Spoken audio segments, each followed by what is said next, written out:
Well, even as the pandemic shows some signs of easing in the United States, the number of deaths does continue to climb, even if slower than before. Each Friday, we've been honoring some of the incredible lives lost during the pandemic. Here tonight are 5 more. Bob Costello served as the fire chief for the fast-growing city of Buckeye, Arizona, for more than a dozen years. As the city expanded, the department, with Bob at the helm, expanded with it. Even then, a co-worker said, the 62-year-old was always keen to connect with colleagues and residents in person, whether it was to field their questions or just say hello. Bob was also a car buff, a passion that began early in life. And he was quick to reach out to friends when they were going through struggles, his wife told us. He'd always take the time to make sure they were okay. There were 3 things that defined the life of 64-year-old Bernita Elaine Rayford Kershaw: family, church, and the New York Police Department, her daughter said. A lifelong New Yorker, Bernita dedicated 30 years to the NYPD, first as a police administrative aide and then as an investigator.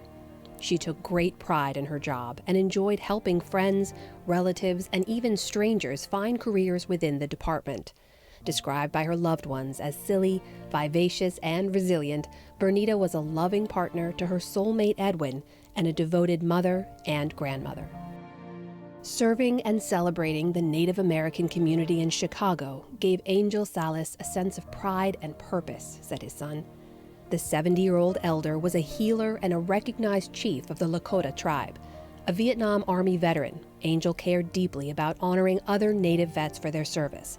He helped organize annual gatherings of vets from various tribes across the country, finding solace and friendship through their shared experiences. His loved ones said Angel was a giving man who would be the first in line to help anyone in need.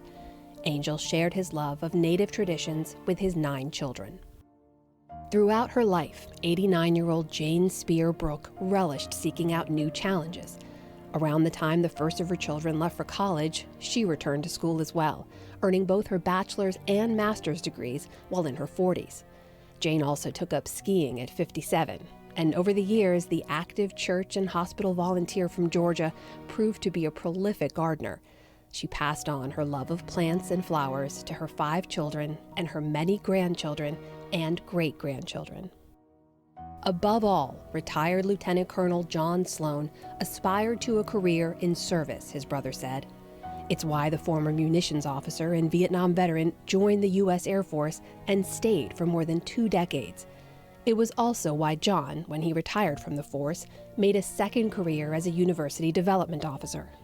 The 76-year-old especially enjoyed catching up with his brothers at family functions. One brother described John as fun-loving, optimistic, and, quote, always looking on the bright side. As always, we want to say thank you to all of the families who share these stories with us. And we want to note that John Sloan, who you just heard about, was a brother of one of our board members here at WETA, where this show is produced. It's another reminder that this pandemic has touched so many of us in some way over this last year.